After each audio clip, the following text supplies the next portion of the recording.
Did anybody find out any of this information about the shooting at the children's hospital?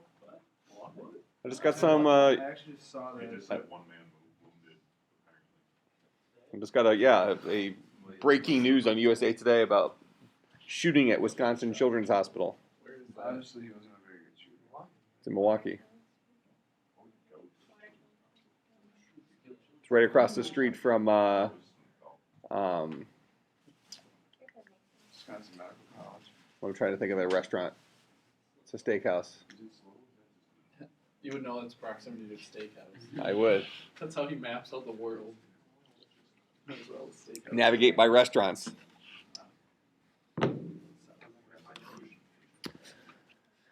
Okay.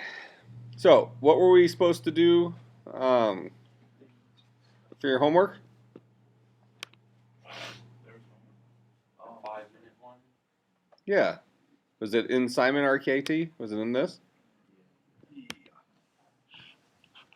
So what was it? Bar def. EXP, so variable definition. Oh, and do we decide what it should look like? Yeah, we did equal A. Oh, this guy. Okay, so this guy should be a var def expression. Okay, so up here, if we are doing parse Simon, so we can do this, all right, we'll do it right up here at the top.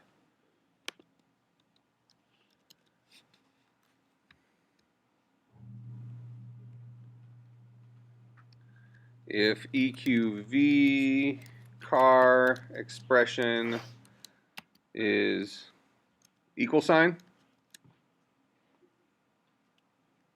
then what are we going to do? We're going to say list, what do we call it, a var, what do we name it? Bar dash def dash EXP, like that, to match those, or whatever. And then we are taking in two pieces of information, an A and a 5, or a variable name and a value.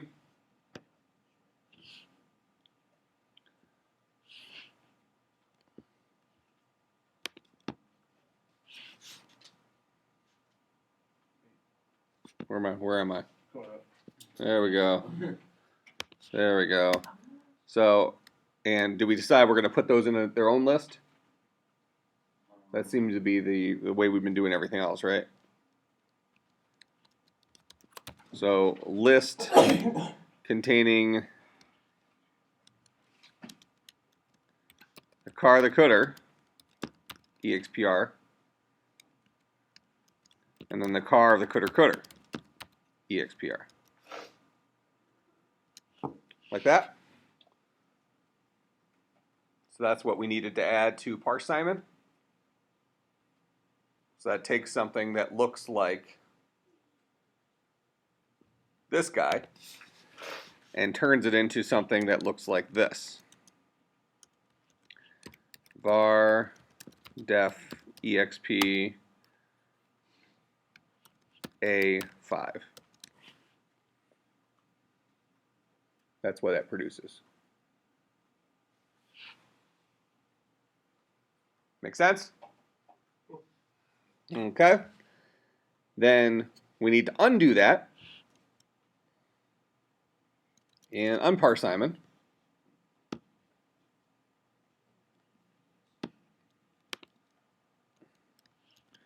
If EQV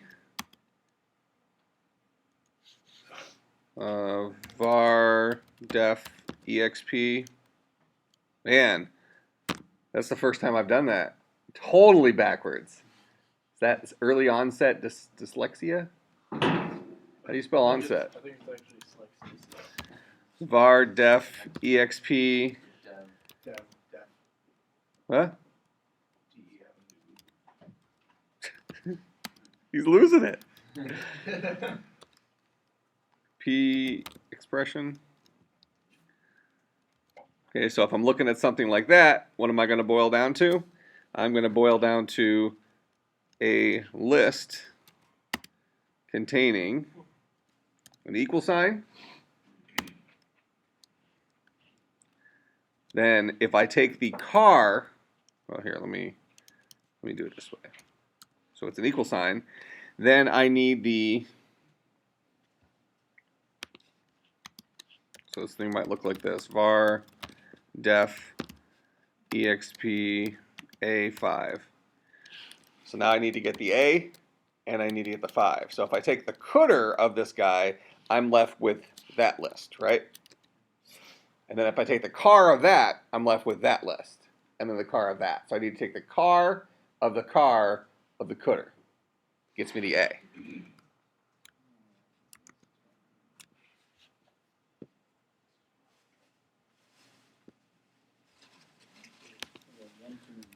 Car of the cooter gets me the A. And then what gets me the value?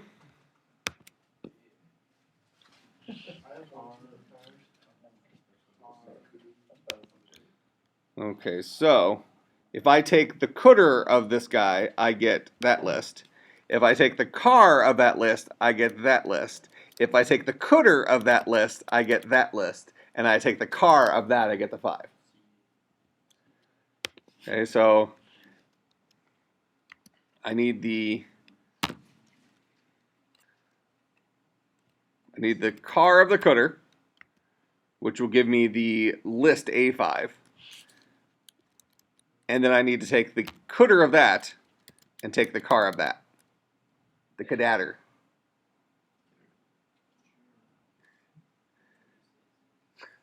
You don't like that, Dave?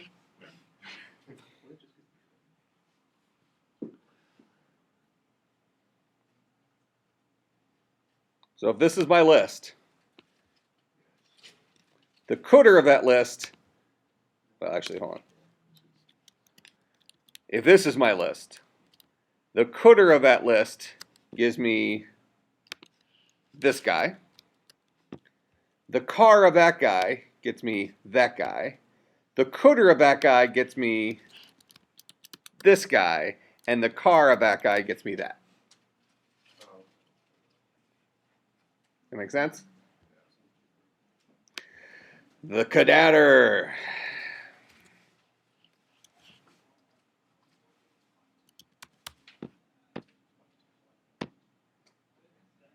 Right here.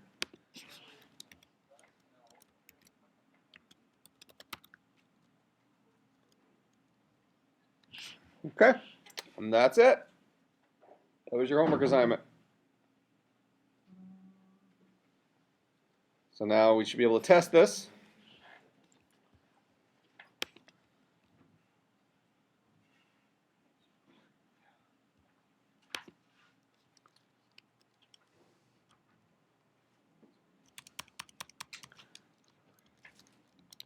All right, so I'm going to go ahead and do parse. Is it parse dash Simon or just parse Simon? Parse Simon. SE7. Let's make sure this guy gets us what we're hoping for. So my SE7 is one of those dudes, right?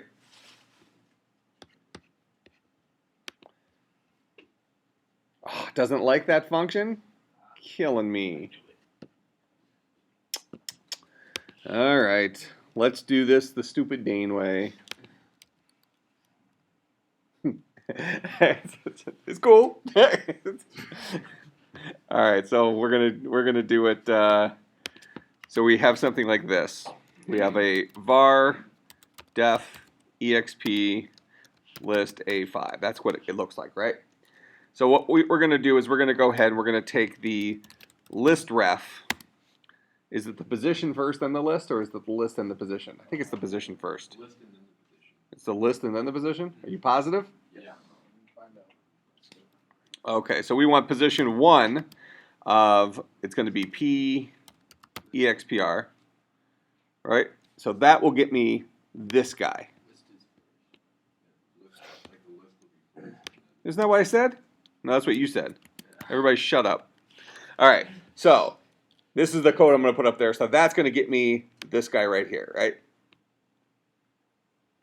And then I can say list ref that list bucket 0 for the A and bucket 1 for the 5. That makes sense? So that's the Dane way of doing it. All because it doesn't like cadadders and garbage. This is just dumb. Alright, so we'll replace this dude here with that. And we'll place this dude here with that, except say we want bucket 1.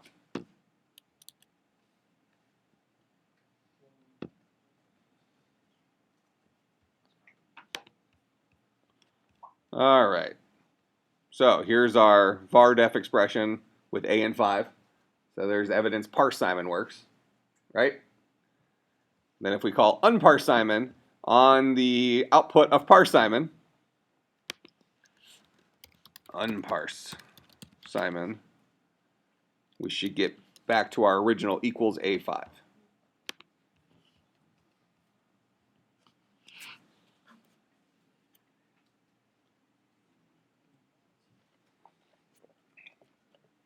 That make sense?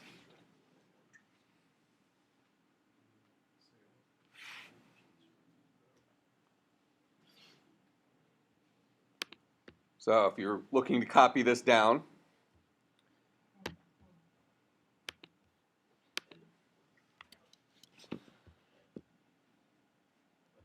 here is the addition you needed to make to parse Simon, what I have highlighted there. You just had to add another cond in there. I put it after you tested for a lit expression and a var expression. I just added our new var-def expression.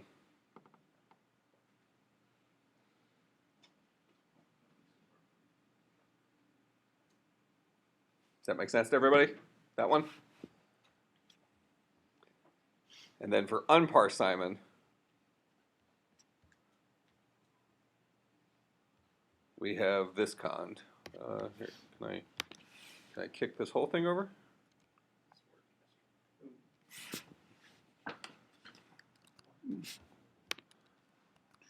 Oh, hello.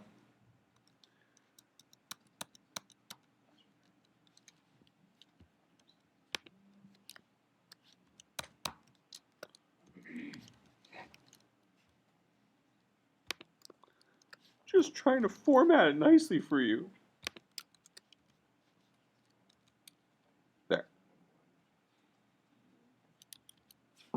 So for unparse Simon, that's the cond that you needed to add.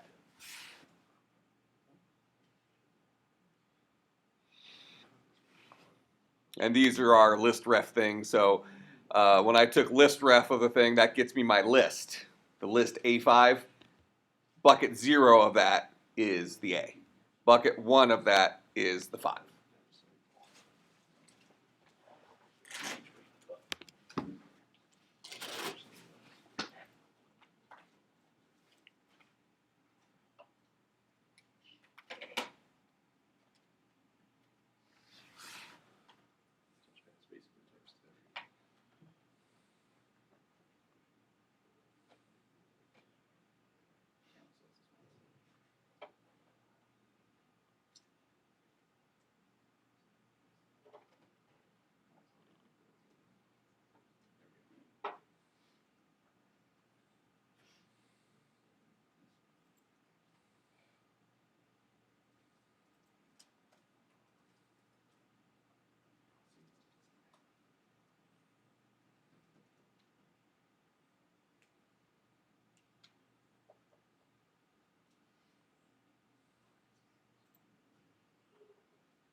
Okay.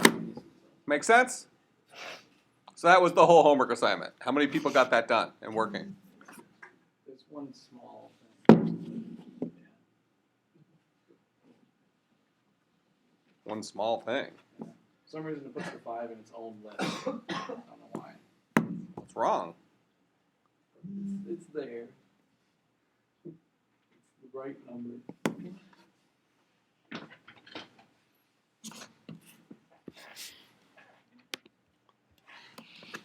Oh man, somebody just sent me a message saying there's a new link for ordering an Xbox One for day one.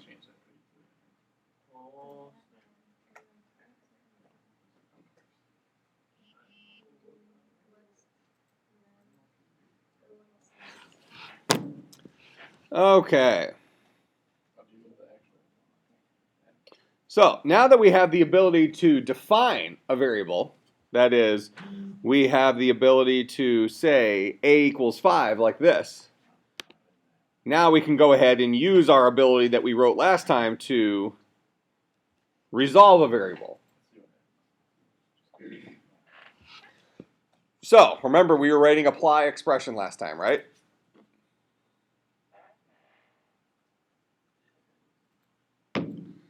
So we were writing apply expression last time. And apply expression we already wrote for our lit expression. And we wrote for our var expression, which resolves it. But now we need to have the ability for us to even create a variable in the first place. And that's where our var def expression comes in.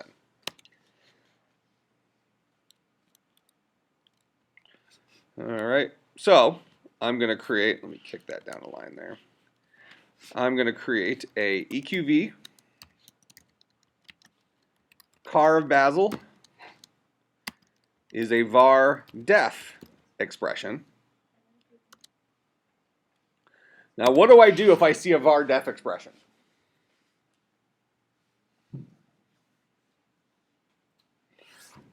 As a reminder here, notice that our apply expression is taking in two pieces of information. A Basel expression, which is a Beaker-Simon intermediate language based expression, right? As well as an environment. What's our environment? Our environment is the crap that we wrote last time. So, for example, we have a my environment variable we created. And what's this guy? Its base is the empty environment. Onto that base, we added a scope. So to add a scope to an environment, we call add scope, pass it a new scope and an existing environment. And that boils down to an environment, right?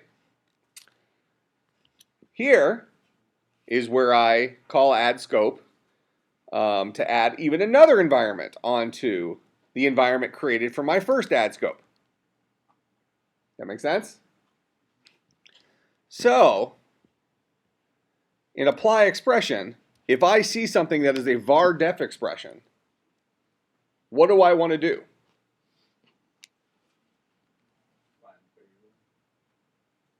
Well, what's a var def expression? A var def expression is something that looks like this, correct?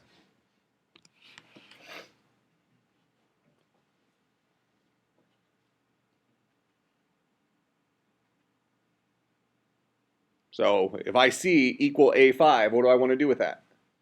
Make a variable called A storing 5. Okay, is that a scope? And what would I do with that scope? What do I do with scopes? Well, down here, what did I do with the scope? I took a scope and I added it to an existing environment. In apply expression, do I have an existing environment? What's it called? This guy right here, env. So if I see a var def expression, I'm going to add that guy to env. And what does he look like? What's a scope look like? Scope looks like this. Add scope.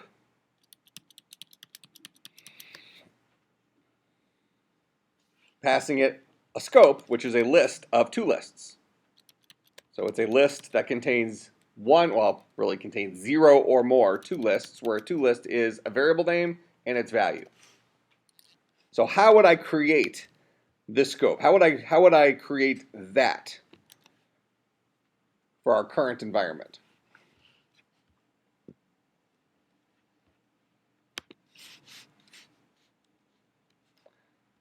Here, I'll start off the line here. So I'm going to add a scope, right? And what I have here in my var def expression is something that looks like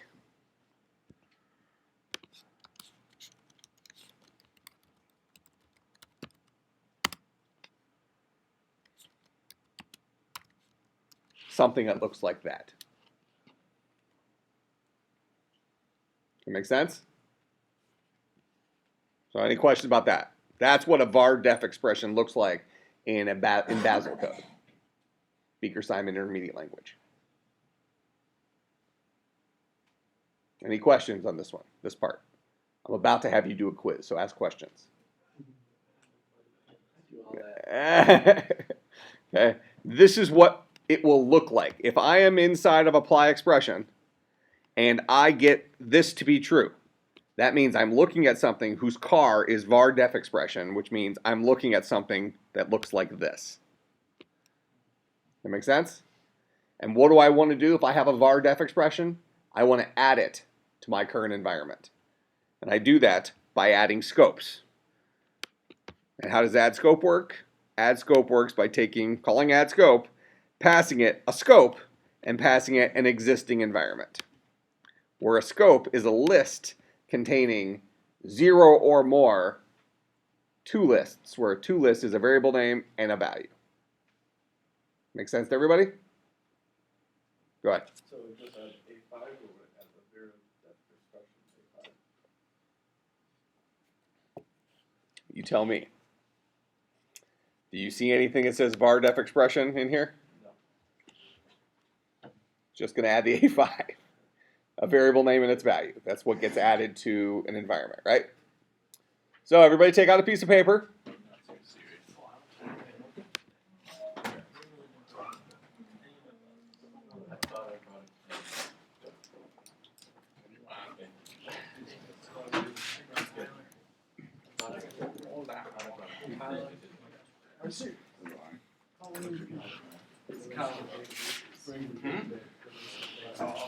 Make sure you get your name on it. I think we're gonna need one number two. Alright, man. Here we go. Thanks. Hope you can write really small. No. I'm feeling. We'll split it. Paper from 1940. I know, it's super old. I probably have this one in the third grade. Like I have to write. Still have like a bunch of notebooks and stuff that say. I have to like finish Alright, so I have to finish this quiz really fast. And I can't looking before you purchase like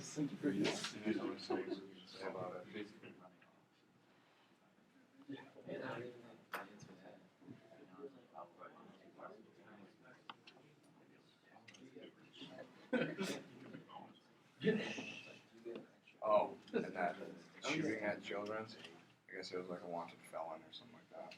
That makes sense.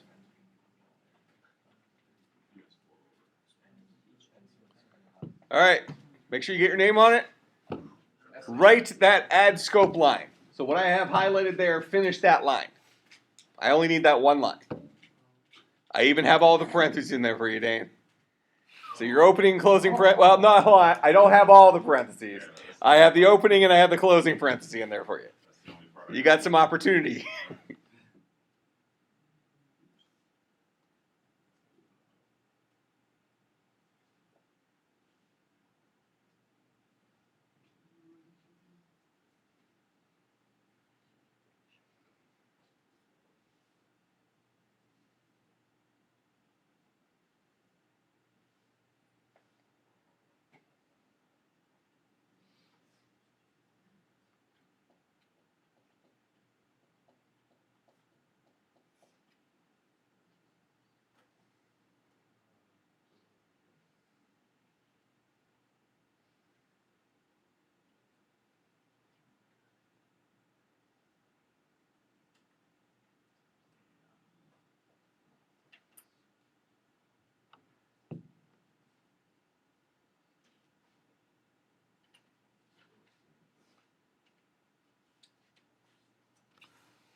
Oh man, I gotta start entering credit card number stuff now.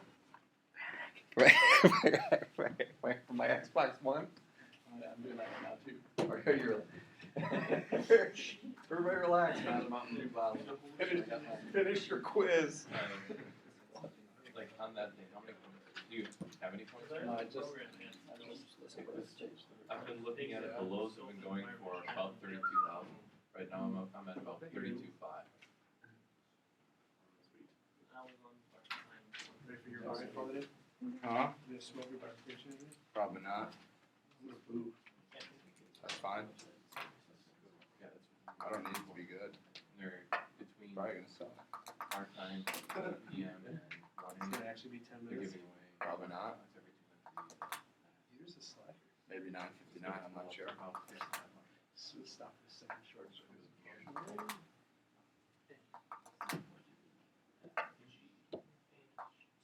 getting two. Bring next back. Pretty sure. This Mountain Dew bottle. Good next back. The thing is, What, can you Play win it out. one? What? Can you win one? One big better than early today. Battery went early today. All right, pass them this way. Which game did I want to get? I'm good for it. Ghosts. Mockler can play it. He's talking trash, Billy. Good job, you talking trash. Rise looks pretty epic. That's the one I got. Well, one, they didn't get it. Although it Well, you didn't get it yet. No, I pre-ordered it. It arrives day one. You actually pre-ordered it? Yeah, done. Oh, it's like, you didn't even know if you were gonna get an Xbox 10 minutes ago. Well, I got it from GameStop, so if I decide I don't want it, I can always return it to GameStop, and I'm sure I could sell it on eBay for profit. Every time. Okay, fine. So should I order another one? Yes. Just keep ordering them. Order all of Can them. you actually order them All on of them. GameStop now? I just did. Come on, because a while ago you weren't able to. Well, they just put 3 new bundles up there. Day one, 3 new day one bundles. Just buy them all out. Run a Monopoly. I'll just buy one. Set up an Pre-order awesome now. tent in the parking lot of GameStop. Put all the GameStop Xboxes just resell in the parking lot.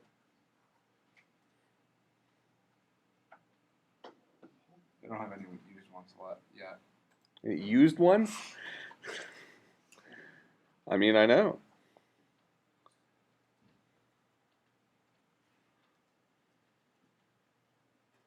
What's going to be the popular one? Dead Rising? I feel like that one or Forza has the best base, but Dead Rising looks like it plays exactly like the previous games, just with a graphical update. Which means good thing or bad thing? I would say bad thing, but it depends on your perspective.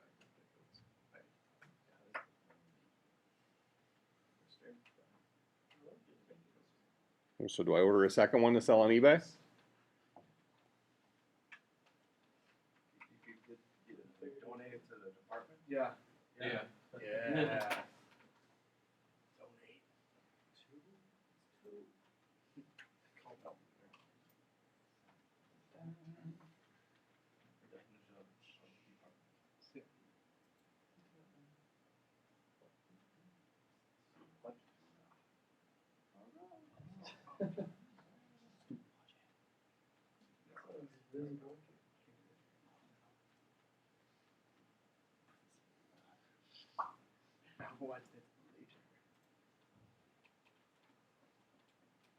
Well, I bet you they might be out of them now. I have such a sense of accomplishment. My shopping cart is empty.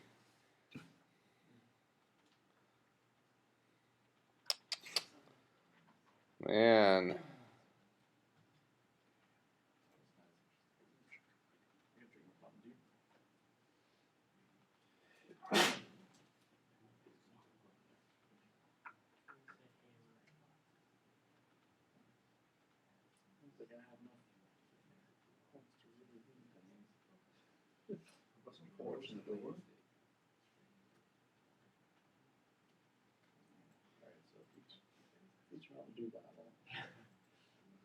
Yeah, one or more items have been deleted or modified based on availability. Ooh. In order to win an Xbox, I'd have to do 350 these, and I should be able to get a Yep. an Xbox. That's what it's at right now. It'd be about the If same you price as an Xbox. just go out and buy Mountain Dew and Doritos, if you spend about $350, you'll be able to win one. Then you have a pretty good chance. Statistically, you will get one. It says the average winning bid is 37,000. And that's over the course of the entire period. Recently, each day has been an average of about 33 or 34,000. You could drink a bunch of Mountain Dew and get diabetes. While drinking more. Mountain Dew. All right. Which you were gonna do anyway. Forza's out of stock too.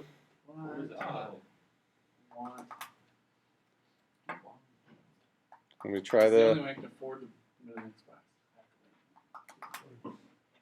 Let's try this. The Rise one. Maybe that's the boring one that nobody wanted. Well, it is the only non-sequel one. Just get FIFA. I'm sure no one wants that crap. That's not one of the choices. You shut your mouth. I'm saying, I bet you can get it. Tyler, I think they're just the Xbox exclusive ones. Oh. Is that no longer available? Oh, yeah. The little metal monster guys?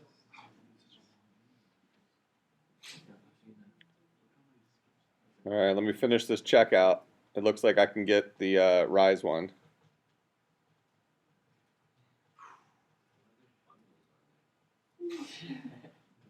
Just 3.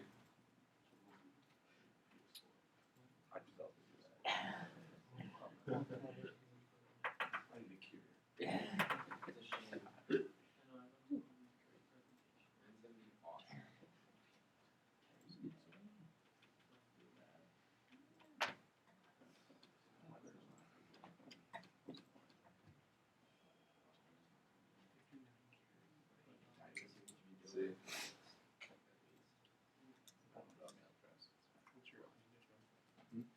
Bootstrapping. It's probably gonna suck. Oh my god.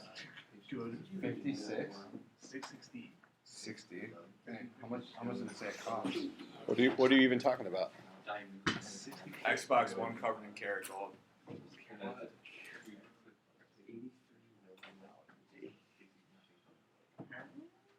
That's insane. Sold at auction? That is insane. Yeah, I saw some PS3s, like, people like won them from the Taco Bell thing, they got them before everybody else. They're selling them on eBay for like 10 grand. Insane. Why would you? That's what I would have done for sure. Yeah, but do you have it? Like, they don't get them early. I think they were auctioning them off, so I think they got them.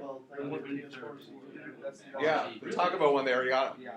Really? Nick Asherden got a PS4 from Taco Bell, and there's a picture on Facebook right now of him having it in his living room from yesterday. Isn't the release date for the Xbox One earlier? No. No. Tomorrow. Really? It's midnight tonight. Yeah, that's what I thought. Man, I gotta make some money Did- between now and then. It's already came out. I'm talking about. No, I'm talking about the Xbox One. I just saw something that said. When does the PS4 release? PS4 releases at midnight tonight. Oh, so it. Oh, so that's why Microsoft moved it up. Microsoft's doesn't come out till the 22nd. Okay. It's in a week. Oh, I thought they moved it up for some I reason. got a whole week to make $400. I can do that. He's gonna come here with just a case.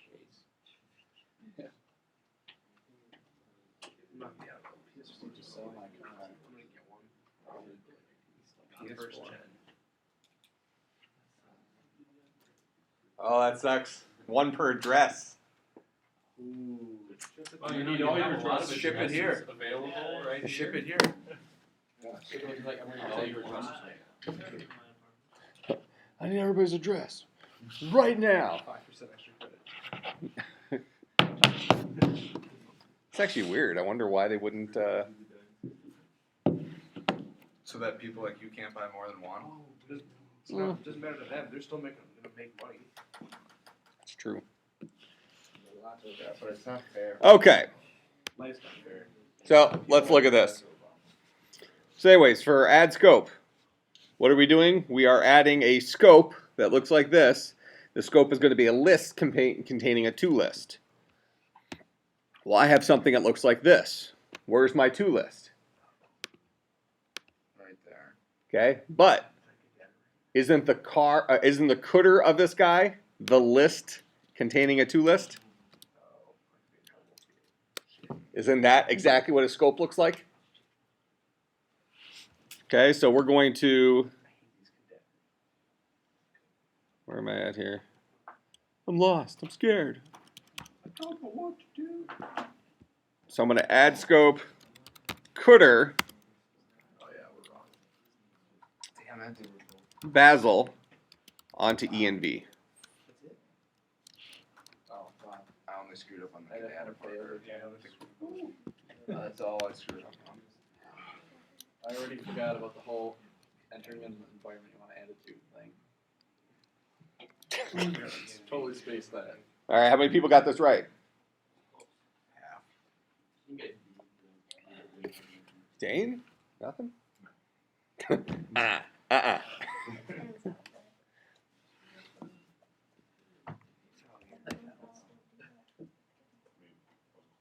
Were you? I had at least 12 parentheses in there, minimum. Need more than 12. Okay, so does this make sense? All right, so now, given our current language, give me an example of Simon syntax. Give me a Simon program where we would define a variable named A and then resolve that variable A. So this is where our language design hats need to go on. So here is an example of Simon syntax for defining an A. All right, that's how we define a variable named A and set equal to 5. This is how we ask it to resolve a variable named A. Does that make sense? Okay, calling apply procedure on or apply, what do they call it? Apply expression on those guys. But now I want you to give me some Simon code that allows me to define a variable named A and then also get the value out of A in one line of Simon code or in one expression, one legal Simon code expression. Where here are examples of all the different individual Simon code expressions that we can have.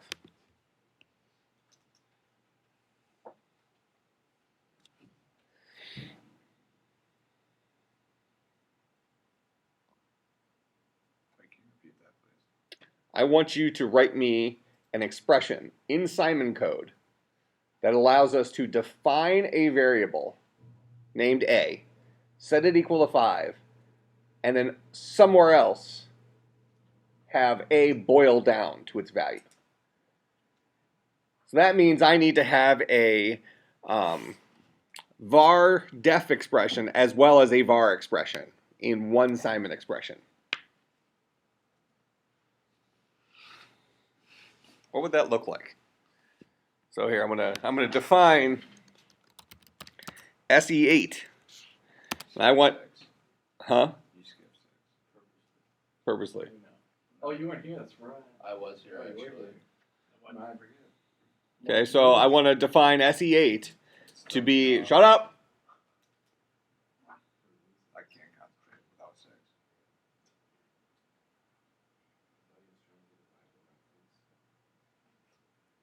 All right, so SE8, I want to write a piece of Simon. I want to write a Simon expression here, a full-featured Simon expression that when we pass that expression to apply expression, it would ultimately boil down to 5.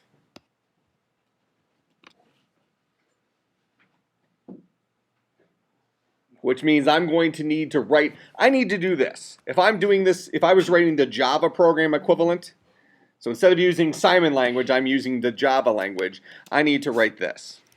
Let's just use a text editor.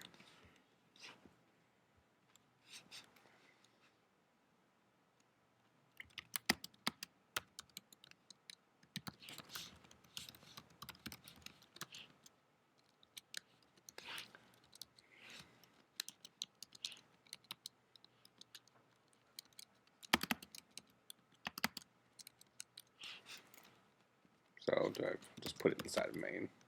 Well, you know, inside of the context of a Java program, I need to write that.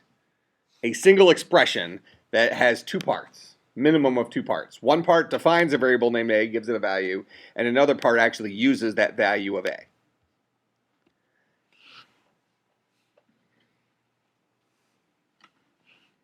As of right now, my language supports both of those things individually. Correct? So, if we test this, I'll come out here and I'm going to call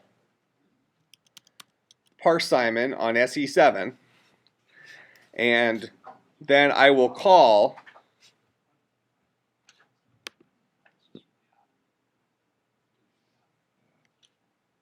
so I'll call parse Simon on SE7, and I'm going to call that to apply expression, passing it that Bazel code, the Bazel code that comes out of parse Simon, along with an empty environment.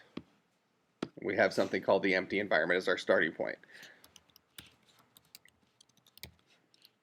Remember we defined the empty environment last time?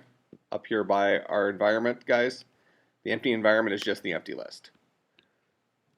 And then everything else was built onto that. So my env, add scope, blah, blah, blah. That make sense?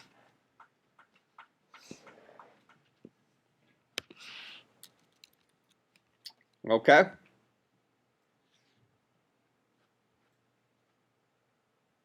So what should my result of this be? If I call apply expression, which right now only knows how to do 3 things. It knows how to define lit expressions, var expressions, and var def expressions. What kind of expression is SE7? That's a var def expression. So it knows how to deal with it, right? All right, so what will the output of apply expr be for a var def expression?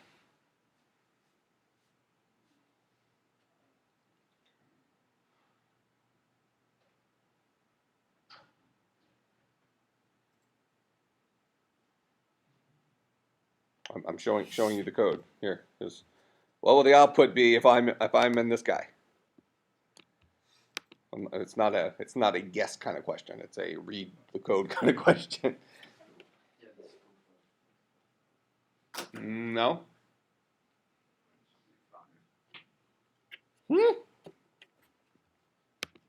We're in this part of the con, right?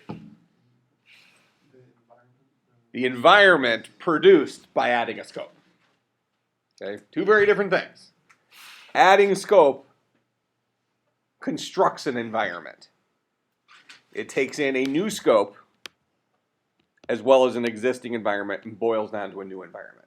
So when I call apply expression on this guy, I should get an updated environment that should have a scope with a variable named A with a value of 5 extending the empty environment.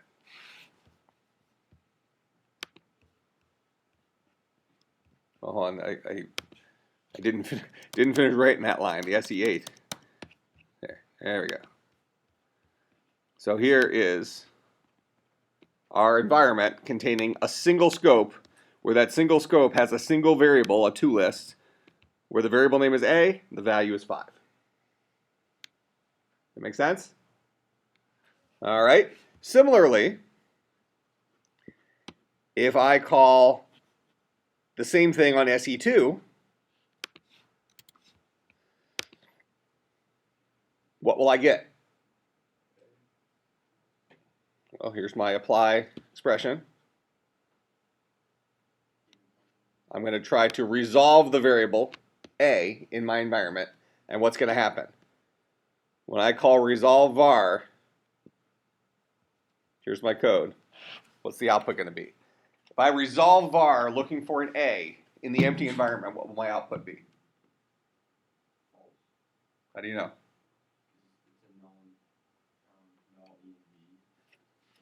Because the code says that's what it should be.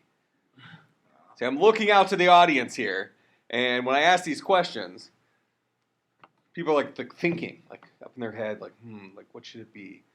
I'm not asking you to come from memory. just read it. What does this guy say? It says, if I have an empty environment, boil down to false because there's nothing I can do. So this guy boils down to false. Make sense? So this works for var expressions. In this case, we have a var expression that we're passing in the empty environment to. It also works on var def expressions.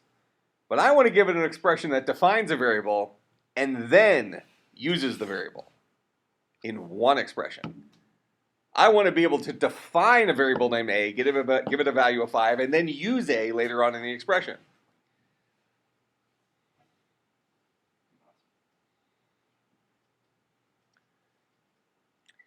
There are 3 types of programming languages: procedural, object-oriented, and functional. What's the difference between a procedural language and an object-oriented language? One uses objects. Tell me more. The other one doesn't.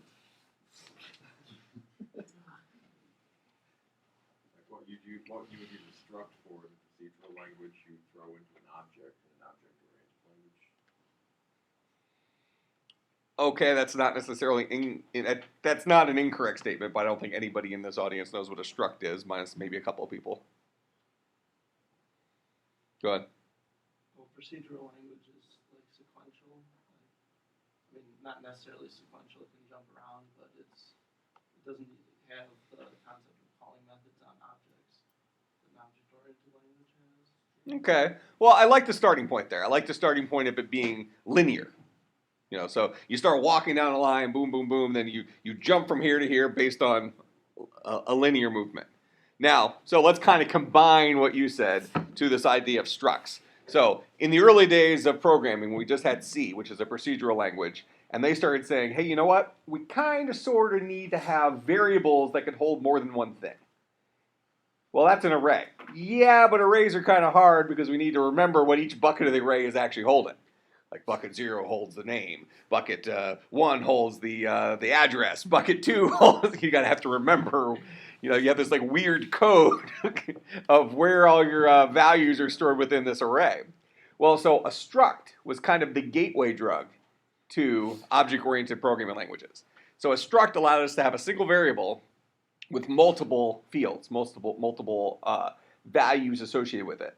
What it didn't really give us, and I say really give us, is the idea of also having methods associated with it. Although it sort of did, because you could actually create a variable as part of your struct that was a pointer to a method. I mean, this is in a time of desperation. Yeah, you know, people were trying to squeeze as much out of this language as they possibly could. So, in any case, that's the scoop with the difference between an object-oriented and a procedural language. When I explain it up here, I usually, you know, I use my holographic projection eyes to project a telephone on the desk over here. And usually the example I use is a procedural version of a telephone would be a big pile of wires that technically is a telephone. You find enough of the pieces, like, oh yeah, there's a dial tone, even though we don't know what dial tones are anymore. But The object-oriented version of a telephone would be something that actually physically looks like a phone. We know all the details are in there underneath the pretty plastic container that's holding it, but still we only see the public interfaces to it. Correct? Now, the difference between an object-oriented programming and a procedural program, they're both going to be fairly linear. So this all comes back to all programs, and I've said this many, many, many times in other classes, all programs begin and end with main. Heard me say that before? Okay. Let me throw a little caveat, little wrench into that machine. All procedural and object-oriented programs begin and end with main. Have we seen a main yet here? Ruh-roh. Remember how when I first did that slide that there are 3 kinds of programming languages and there are 2 kinds of programming, blah, blah, blah. And the 3 kinds of programming language slide, I said what? I said, oh, we have procedural languages and we have object-oriented languages and we have functional languages. But, right? I kind of said functional languages, but kind of under my breath. And then say, oh, we're not really going to get into that. I probably used like the TI graphing calculator example as the language, right? Okay? Like, oh, it's like that. Well, now we've spent more than half of a semester writing in a functional language. What would you... So Dane's like, well, that's the problem. Now, if you had told me day one this was a functional language, I would not be struggling. Yes, I would. All right, so now based on your experience, what is the difference between a functional language and those other guys? It just provides you with like a bunch of functions you can call and do. Well, to sum it up, it's parentheses. A whole lot of parentheses. Are functional languages still linear? They have a linear nature to them. But we are literally traversing a list. So imagine your Java program being completely represented as a string. Would that be weird? Would it? Oh, here, let me open up a Java program here. At last. Yeah, and that's something else I don't get. If I gave you these assignments to do in Java, you wouldn't even come close to being able to finish it. Google actually knows what I'm talking about. No, it's like, Designing a language in Java would be minimum of 1,000 times more difficult than doing it in Scheme. A minimum. So let's take this as an example. Here's my main method here in this Java program. This is from the 250 class, something we've been doing in there that most of you guys probably couldn't solve either. That would be actually an interesting experiment to literally give you today's 250 assignment in the 470 class and see what percentage of you get it done. Even if it's true, don't remind us constantly that we suck. Not all of you suck. We know. There's several people in here I feel will get this right. I think Matt would if he decided to do his homework. So we won't. Well, I mean, that's a whole different problem. She would definitely get it right. Brandon would get it right. Paul would get it right. Jake would get it right. But Jake's not even here. Jake's not here and he would get it right. Joey, is he still in this class? I think that, who? Joey? Joey would get it right. He Mark wouldn't would probably get it right. Yeah. Mark would complain. It's taking a string like this and process it. Give it an actual final number. No, I know you did it. But if I gave it to you today, could you do it? You think?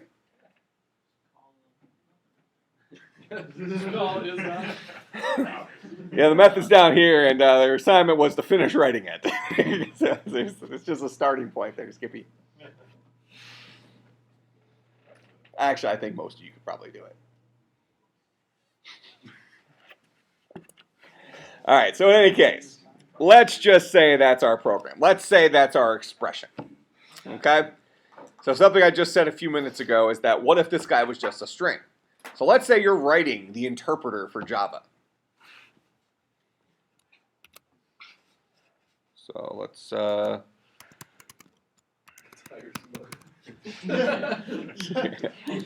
outsourcing that to India. No, be a U.S. government will do it to Canada. That was good. All right, so here's our.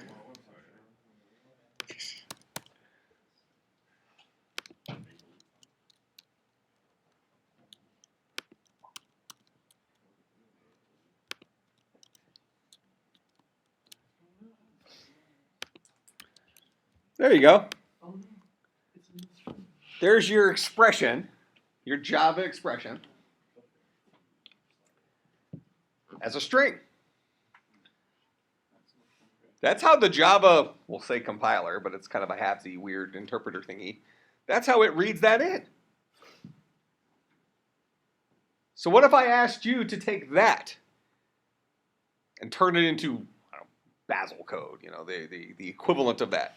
What is this guy? This guy's a lambda expression, right? Yep. Here's its parameters. Here's its body. Its body has a var def expression. And then it's a call to another lambda expression. Right? That would be substantially harder to write parse Simon, or in this case parse Java, than what you've been doing in Scheme. But notice that we're representing the entire thing as a string. But more importantly to this discussion is this is what I'm actually looking for us to be able to do. I'm looking for a Simon language, which is a list-based language. I'm looking for the equivalent of this Java code, which has a var def expression followed by a var expression somewhere in there.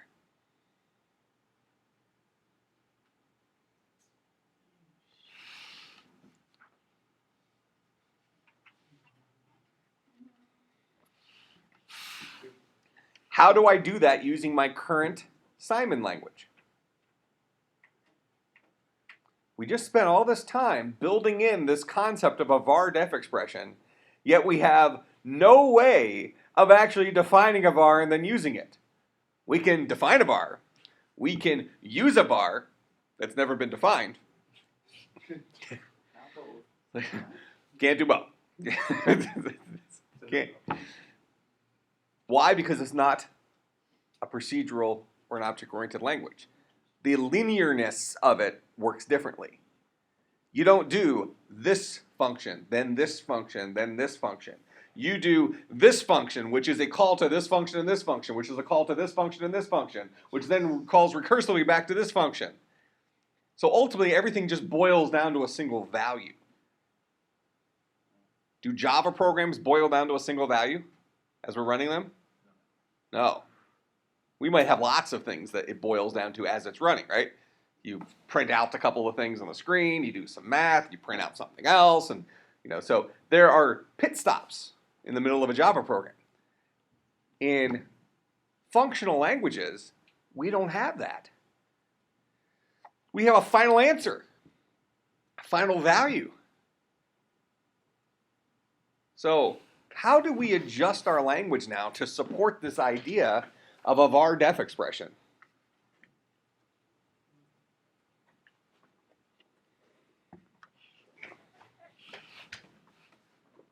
In such a way that we can actually use it. We already saw I can easily define variables, right? No harm, no foul. But I can't resolve a variable. What if I gave myself a global environment? So, as an example, let's say that instead of passing in the empty environment, I had my env up here. See this guy? The guy we wrote last time that has a variable named C and a variable named A and a variable named B. And instead of passing in empty env, I passed in my env. When I'm passing in SE2 as my Simon program, this guy right here, what's the output of that program going to be? Before it was false. Now it's 5. Because I provided it with an environment that it could actually find, dereference A in. That make sense? But the issue I have now is, how do I produce those kinds of environments as part of my Simon expression?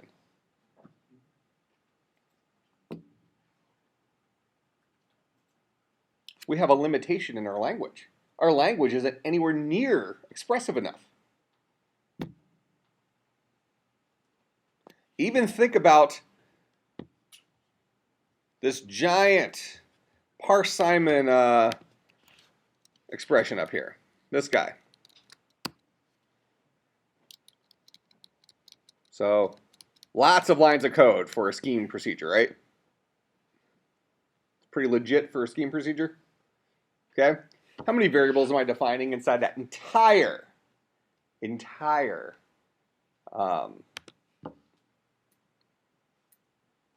procedure?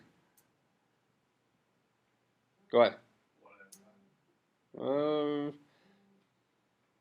I'm talking about scheme variables. How many scheme variables am I setting inside that entire example? I mean, can we all agree that scheme is a functional language?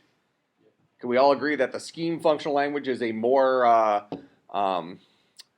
battle-ready functional language than Simon? Yeah. Simon language is kind of, is in its early stages, right? Doesn't quite, it's not featureful, is I guess what I'm trying to say. It's barely featured. Okay, so how many variables am I actually defining inside of this scheme procedure here? How do we define a variable in scheme? Maybe we skipped right over it. We're doing it here. Aren't each of these variable definitions? Did I define all these variables down here? SE1, SE2, SE3, SE4? How do I define a variable in scheme? Using the define function.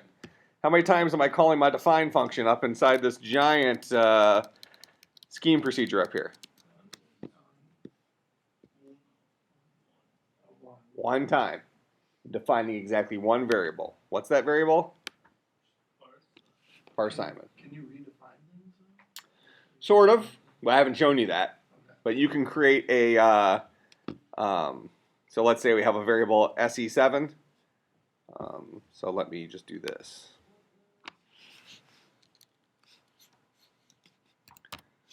So I'll just display SE7 real quick. So there's SE7. Then I will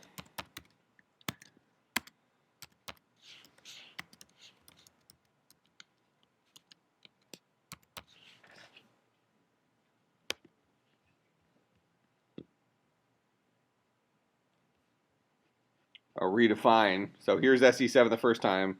Then I'll redefine SE7 to be, so the way you read this is set bang. Get it? Exclamation point, set bang. That's how the scheme pros refer to that function. They call it set bang. Bang is an exclamation point. I'm glad you told me that, because I would have just called it set. Instead of the set bang that is just riddled with innuendo. So, but yeah, that's what it's referred to as set bang. So that's how you can change a variable, but that doesn't even come in useful to us at this point since we're trying to do everything inside of this list structure. Okay. So, I can't see.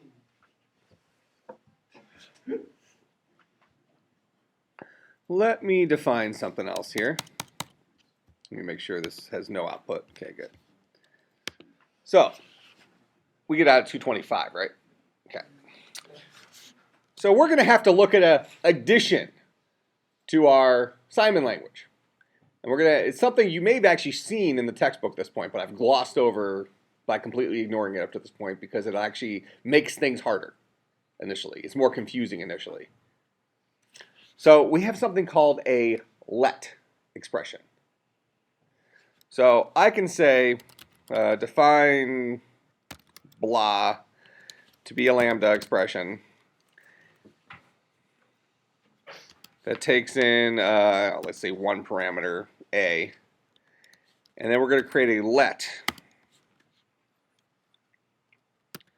a be 5. Actually, hold on. Let's do this. C be 5. And then we'll boil down to a plus ac. So I have a function called blah that takes in a single parameter. Then I create a local environment using a let. And in this local environment, I am creating a single variable named c, setting equal to 5. Then I'm adding c to whatever value is passed in. So if I pass in a 10, so if I call blah, passing it a 10, I should get 15. Oh wait, hold on.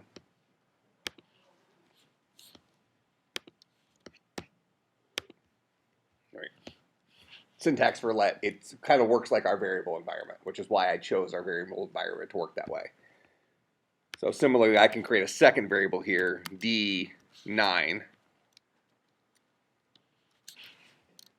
Does that only work inside of function? Or can you just do that like? Well, it's a local environment. So, I mean, this is a function in and of itself. And inside this function, I create a brand new scope.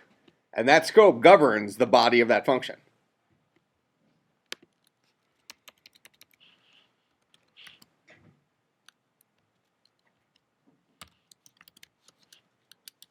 So I can use that second variable. That makes sense? So what we're going to have to do next time is we're going to have to come back. Unless I should give it as an assignment.